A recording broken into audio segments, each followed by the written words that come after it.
हाय, आज मैं गणतंत्र दिवस के अवसर पर आप लोगों के लिए उससे रिलेटेड कुछ इंग्लिश के छोटे छोटे सेंटेंसेस और वर्ड्स लाई हूँ। तो हम हिंदी से इंग्लिश में वर्ड्स और सेंटेंसेस बनाना सीखेंगे। सबसे पहली चीज, अगर आप किसी से मिलते हैं तो आप उसको क्या बोलते हैं? हैप्पी रिपब्लिक डे, यानी कि गणतंत्र दिवस का अर्थ हो गया इंग्लिश में रिपब्लिक डे। रिपब्लिक मतलब गणतंत्र और दिवस मतलब डे। क्या आपको पता है हम गणतंत्र दिवस क्यों मनाते हैं? क्योंकि आज ही के दिन हमारे देश का संविधान लागू हुआ था। आप उसको इंग्लिश में कैसे बोलोगे? We celebrate Republic Day on 26 January because on this day our Constitution of India came into force।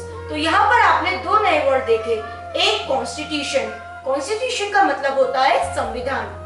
Second word आपने देखा came into force, ये इंग्लिश का फ्रेज है। जब भी हम लागू करना या कोई चीज एक्शन में आई इस तरीके से बात करते हैं उसके लिए हम यूज करते हैं came into force। एक और एग्जांपल से आप समझ सकते हैं, जैसे this law will come into force by the end of this year। इसका मतलब भी ये होगा कि ये लॉ इस साल के अंत तक लागू कर दिया जाएगा। यहाँ पर भी मैंने come into force यूज किया लागू करने का। यहाँ पर हम फ्यूचर के साथ लगा रहे हैं तो फर्स्ट फॉर्म में कम यूज किया है और वहां पर मैंने came into force यूज किया था क्योंकि हम पास्ट में बात कर रहे थे। अच्छा, एक बहुत ही अच्छी चीज जो हमारी कंट्री के लिए है और हमें बहुत प्राउड है हमारी कंट्री के लिए बोली जाती है, India is a democratic country. Democratic का मतलब होता है लोकतांत्रिक, जो कि डेमोक्रेसी वर्ड से बना है जिसका मतलब है लोकतंत्र। डेमोक्रेटिक को हम कैसे एक्सप्लेन करेंगे? डेमोक्रेटिक कंट्री उसे कहा जाता है जहां पर हम गवर्नमेंट जो है पीपल के द्वारा चुनी जाती है वोट करके, यानी जहां पर हम अपने प्रतिनिधि का स्वयं ही चुनाव करते हैं। इसलिए हम बोलते हैं India is a democratic country.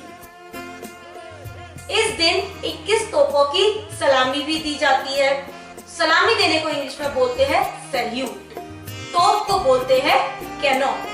तो 21 तोपों की सलामी बन गई 21 कैनन सैल्यूट। इस दिन तिरंगा यानी कि अपना झंडा फहराया जाता है। तो झंडा फहराने को यहाँ पर मैं 26 जनवरी पर बात कर रही हूँ तो यहाँ पर मैं बोलूंगी फ्लैग अनफर्लिंग। लेकिन अगर यही मैं 15 अगस्त पर बात करूँ, 15 अगस्त वाले दिन बोलती हूँ झंडा फहराना, तो उसको मैं बोलूंगी फ्लैग होस्टिंग। इन दोनों में डिफरेंस होता है। भले ही इंग्लिश हिंदी में बोलने में ये दोनों ही बातें आपको सेम लग रही है झंडा फहराना, लेकिन इंग्लिश में हम अलग अलग वर्ड यूज करते हैं। क्योंकि देखिए, जब हम 15 अगस्त पर झंडा फहराते हैं तो पहले झंडे को ऊपर की तरफ लाया जाता है, फिर उसे फहराया जाता है। तो होस्ट मतलब यहाँ होता है ऊपर की तरफ किसी चीज को उठाना, इसलिए ये पूरा सेंटेंस बना फ्लैग होस्टिंग। लेकिन जब 26 जनवरी को झंडा फहराया जाता है तो केवल झंडा ऊपर की तरफ होता है, उसे केवल हम फहराते हैं, इसलिए इसको हम बोलते हैं फ्लैग अनफर्लिंग। तो दोनों ही बातों में डिफरेंस होता है। अच्छा, क्या आप मुझे एक और वर्ड की इंग्लिश बता सकते हैं? छोटा सा वर्ड है, श्रद्धांजलि देना।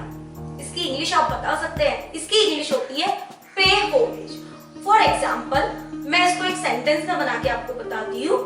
On this day, our Prime Minister of India pay homage to the mausoleum of Mahatma Gandhi. तो यहाँ पर दो नए वर्ड देख रहे होंगे आप, पे होमेज श्रद्धांजलि देना, सेकंड वर्ड म्यूजियम, इसका मतलब होता है समाधि। तो we can say that this day is celebrated in a spectacular manner। अब एक और नया वर्ड आ गया, स्पेक्टिकुलर।